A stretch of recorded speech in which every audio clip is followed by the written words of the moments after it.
Hello and welcome to another one of those Tinto videos where I have a look at the flavor that has been posted by the Tinto devs on the forums. This time, of course, we're going to be looking at Morocco, but before we get into that, I do have some things to go over from the previous dev diary, that being on Wednesday. We were looking at the natural disasters and such, and there was a couple of things that I missed that I do think are important that we need to have a look at before we move on, and that is in relation to this image here at the top of the screen, and specifically, if I zoom in, we'll be able to see that there are playable countries here in the Americas that were not playable before. Obviously, this is a very bad image, zoomed in, all that kind of stuff, but it is the Iroquois or Haudenosaunee, if you so desire. We don't know what they are going to be called because there's not enough fidelity in this text to be able to tell exactly what that is. But they have listened, and at least some more tanks have been made available to play in the Americas. And I think that is a good thing, even though it's going to be an absolute nightmare to play as them, because losing 90% of your pops is not going to be super welcome. But there's another thing on this map as well. Arrows here. I did see this. I didn't go over it because it's not still what I would prefer. Essentially, what I think would be the best idea is if these provinces sort of looked something like this. That would still be my preference to show the direction of these provinces. And, you know, just having these little arrows within square provinces doesn't actually do anything for me. So I still hope that this gets changed. I mean, at the end of the day, it is just an aesthetic thing, but I do think my preferred aesthetic is slightly more preferable and looks better. And then finally, another thing that we've seen is if we head on over to Great Britain, or England, I should say, a change in the English setup. So we've seen like 3 different versions of England now. One of the things that we saw, if I just take a thing of here, one of the things we saw originally was that Wales was its own separate entity. That was what it was originally. Then in a later dev diary, we saw that it was the areas just along the coast that were a separate entity, and then this was all owned by England. And now the situation is we have the Marcher Lords of England owning the majority of Wales, and we have either independent. I don't think they're going to be independent. I think they are going to be vassal states or feudal states, subjects essentially of the English crown. But we have them over here on the coastline. We also have Cheshire. This is the county of Cheshire being split off, and also probably County Durham. Also being split off. Again, I believe these are both going to be vassal states, not independent at all. But I think that is a cool update to the map, and I mean, we still haven't got the Tinto maps rework for the British Isles, so that is still something we have to look forward to.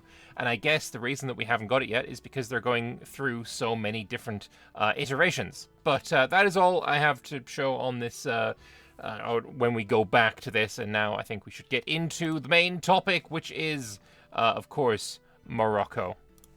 So, hello and welcome to one more week of Tinto Flavor, the Happy Fridays, where we take a look at the flavorish content of the super secret Project Caesar. Today we'll take a look at the Sultanate of Morocco, so we'll start without further ado. Yes, I've had like 4 minutes of ado, so let's get into this. The Maghreb has seen many dynasties pass by in one powerful sultanate after the other, such as those of the Idrisids, the Almoravids, or the Almohads. The years of instability and uncertainty are the thing of the past under the Marinid dynasty and Sultan Abu al-Hasan Ali ibn Othman Marinid. What a name, holy. With a delicate balance between brute force and diplomacy, we have managed to establish firm control within our borders. Now we look to the east to challenge the power of the Zionid of Tlemcen. And to the north, we have a foothold over the Strait of Gibraltar, in the lands from Algeciras to Ronda, from where we may support our brothers of faith in Granada, in a common effort against the Christian rulers of Iberia. So here we have Sultan Albu Al-Hassan Ali ibn Uthman Marinid. He's 40 years old. He's a relatively decent ruler, especially when it comes to military matters. Pretty bad administrator. Again, take it all as working in progress. Fair enough. I don't think it looks terrible. He does look a little clay-faced, but what can we really do about that at this point?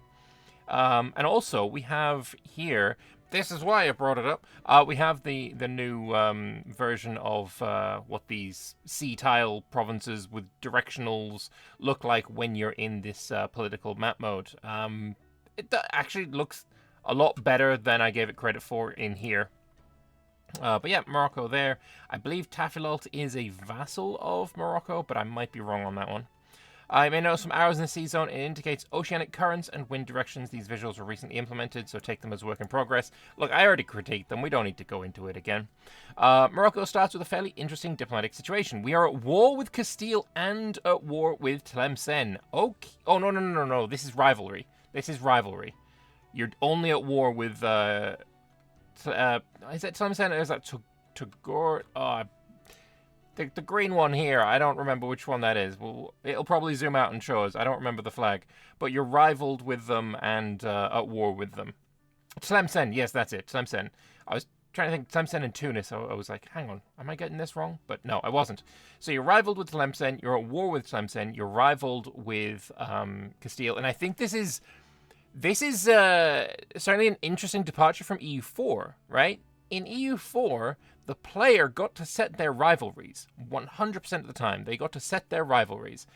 In EU5, it looks like the game will start with rivalries already in place. So if I'm Morocco, I'm not going to be able to get into the game and decide, this time I'm going to try and be friendly with Castile, maybe to, not go to war with them early so I can focus on, North Africa for a while. But here, you are going to start in that rivalry whether you like it or not. There's no, I'm going to restart the game 17 times until I, as France, can get Burgundy to not rival me so that I can inherit them fully in the Burgundian inheritance. That's not going to happen, or any kind of version of that. We're also allied with Tunis, and you have, I believe this is Tafilalt as a vassal of some description. They're a vassal subject ruled by Omar Abu Ali, brother of the Sultan. Castile and Tlemcen are enemies and rivals, and Tunis is an ally, and Morocco starts at war with Tlemcen. Rivals are external. I have rivaled you. When somebody has rivaled you in turn, that is what an enemy is. They have rivaled you, they are enemy. Or it might be the opposite way around. No, I think I'm correct.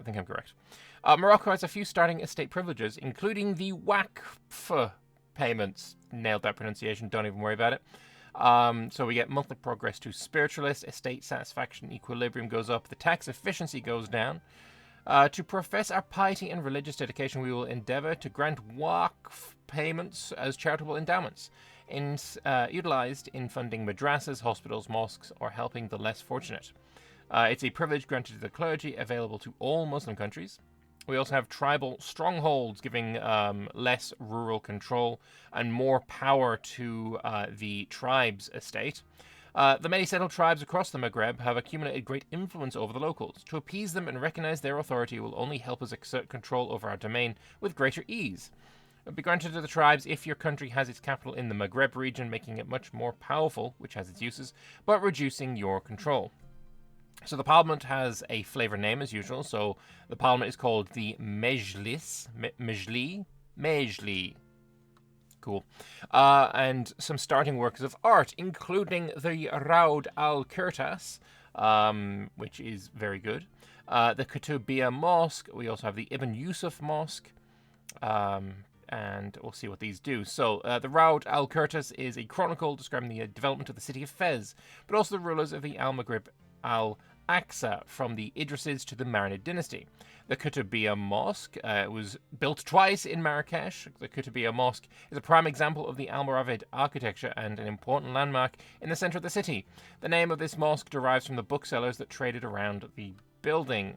And then finally we have the Ibn Yusuf Mosque, built during the Almoravid era. It stands as one of the few remaining symbols of their rule within the Maghreb. So unique advances for all the different ages as well. So we have coastal raiding advance, lets you hire privateers and they will raid for slaves. I mean, you really, if you're against like using privateers and slave raiding, like you don't play in North Africa, this is a thing that had gone on for centuries, and I think the only it finally ended when the USA declared war on the Berbers, like 1800 or whatever. So yeah, this is definitely, it's very fitting for them. Our country has a long tradition of raiding coastlines for what it requires in the forms of slaves, money, and other good things in life. We also have Zenata roots, giving wool output plus 25%. Our people are descendants of the Zenata, a tribe most well known for its humble yet vital wool production and affinity for administering great herds of rams. And we also have the Saharan gold trade. In the Age of Reformation, gives you extra gold output and more minting threshold. The gold mines locally within our territories of great quality and a great tool to further spread our trade influence beyond our ports. We have the Jaish Armies advance, unlocks Jaish Armies estate privilege, which I'm sure we'll figure out what that is right there. The dawn of a new era in warfare has ushered in the need for a new force of local tribesmen loyal only to us. Through them, we will harness the resources of our vast domain. So we have monthly progress to quantity and extra reinforcement speed. Organized by the local administration to perform garrison and auxiliary duties, these men were hired to suppress local revolts and ensure the constant flow of reinforcements into our army while suppressing rebellions in their home territories. We also have the Black Guard, which allows Black Guard regular regiments. The Black Guard is an elite corps of former slaves. Raised since childhood to abide by a religious creed, they excel in archery, horsemanship, musketry, and masonry. These troops form the backbone of our army at a time when our people need protection the most. So, Black Guard, they require firearms, so it must be a late... Yeah, it's an Age of Absolutism deal. They require firearms and weaponry and leather, maintenance of the same. It costs 32 monthly manpower, but there is maximum strength of 1600. I do think this is one of the first Age of Absolutism style units that we're actually seeing the stats of. So actually it might be a worthwhile to do a little comparison. So here I am comparing it to the Mandakalu infantry that we saw in the Tinto flavor for Mali. It's the only one I could really find at short notice, but it is an earlier army. So maximum strength from 1600, we were up from 200. Combat power from 1 to 2.25. Frontage is the same. Unit weight is actually going down. Food storage, food consumption is different as well. Food consumption way higher for the Black Guard, but then again, there's 1600 of them, so you would expect that. Movement speed is the same. Combat speed, slightly higher for the Black Guard. Initiative is way, way lower for the Black Guard. And then flanking ability and secure flanks is also the same. So yeah, I find that just kind of interesting, just to do that little bit of a comparison. It's not often that we have that ability to do that, and we still don't have like a baseline. Like, what is the Black Guard? Right, it is a unique army for the Age of Absolutism. What is a standard unit in the Age of Absolutism? Like, give us a standard. Like, what is the difference? Let me see the comparison. Especially while I'm in game as well. If I'm in game and I have the Black Guard, I want to hover over, the combat power and see, oh, this is, 20% better than your basic line infantry of, that aren't special. That is what I would like to see. And yeah, I think that would be really good. But yeah, interesting. I also think it's just cool to have unique units like this. I always like to see them in EU4, especially in Anbana. I think it's going to work really well. So yeah, more unique units always going to be a good thing. Tried something a bit different compared to previous Tinto flavors. Unique buildings that are already unlocked at the start of the game. So we have the Agadir, giving extra food capacity, so a big-ass granary, has some garrison size in there, fort level, fort defense, so really, really good fortress. And possible production methods is basically what I am storing within this castle. So wheat, building, construction materials, weaponry, cloth, iron, and I believe, is it tin or sulfur? I think that's tin. But basically, what am I having within this building to make it work as a fort? There are the various different things that I can use. It's a fortified communal granary traditionally built by the people of North Africa. Built over hills, they will provide protection and a defensive position for the surrounding farmlands and prairies. We also have the funduk, giving an extra stockpile capacity. So this is something you have to build in your market center, sorry. It gives extra trade advantage, extra trade capacity, and extra burghers trade capacity. So this is a really good building that you will want to be building. Requires books, gold, paper, jewelry, and fine cloth, costing 100 gold to build, and also the various goods there. Public building found in important trade cities where merchants can rest, meet, and store their wares. We also have the Royal Garden. It is a capital-only building that gives prestige and extra diplomats. It requires construction materials, tools, glass, gold. I believe that is iron again. I'm just going to look it up. It's tin and iron. Oh, this one's copper. Iron is more universally colored. So this one is copper, marble, and we still don't know what box is. We have no idea what box is. But at some point we will learn what that is. The vast royal garden is a piece of paradise on earth, a place where the nobles of the court can relax and engage in superfluous pastimes while enjoying the magnificent cultivated nature of the garden. So, move on to the narrative content. The event will trigger on early into the game. The just defense, spelled wrong, of the Hafsid Sultanate of Tunis. Since the marriage of our dear ruler Sultan Abu al-Hassan Ali ibn Uthman Marinid to the Hafsid princess consort Fatima Hafsid, an alliance was formed between the two dynasties. So between Tlemcen and is Hafsid in charge of Tlemcen or Tunis? Sorry. I think it's Tunis, actually. Yeah. So, disregarding that alliance, in 1335, the despicable Zaynid Sultanate of Tlemcen dared to harass our Tunisian allies. As a response, our brave soldiers answered the call for war and attacked Tlemcen from the west, forcing them to retreat and defend their capital. Tlemcen, as our forces raised a siege around it. So, the event gives you 10 prestige. Okay. The destiny of Morocco. After the death of Sultan Abu Bakr Abu Yahya Hafsid, his son Sayek Ahmed Abu I Abbas Hafsid should have risen to the throne of Tunis. Instead, his brother Sultan Umar II Abu Hafs Hafsid has assassinated him and seized the power for himself, to the horror of the present nobility. The surviving loyalists have invited us into the country to help them remove the usurper. After pondering this proposal, it's become clear to our wise ruler, Sultan Abu al-Hassan Ali ibn Uthman Marinid, that it is our destiny to unite the territories in the Maghreb and control the Saharan trade as it was during the time of the Almohads. I would say that this is something that I was a little bit worried about. That being that it would be relatively easy as Morocco to just unite the entirety of North Africa,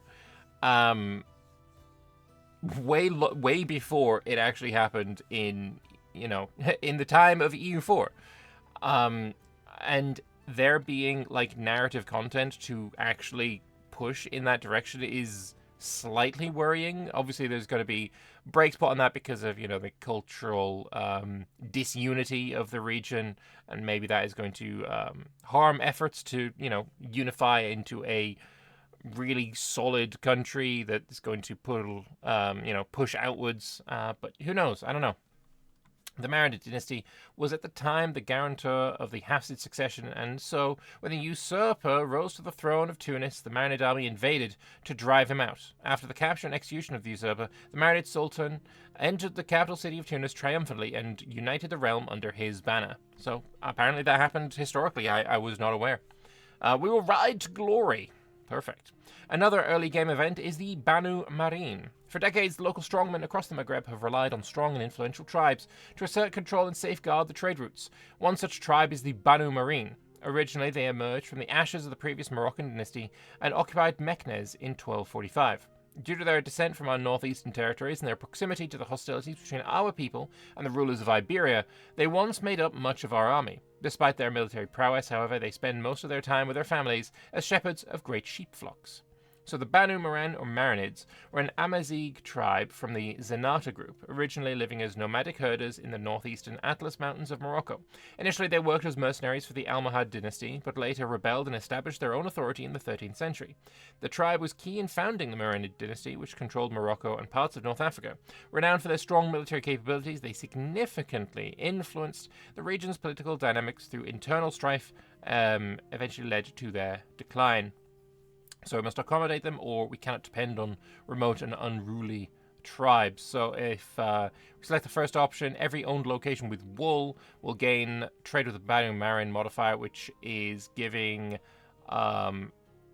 more societal value, more towards traditional economy, and then the burghers lose estate satisfaction. But like the locations. Okay, what is trade with the Banu Marin modifier? Is that a thing that we're seeing? No, unfortunately not. It could be something like plus 10% wool or something minor like that. But it would be nice if that was shown. Or you can choose tribes losing estate satisfaction and then more towards capital economy rather than traditional economy. A bit later, after 1350, we get Abu Zayd Khaldoun.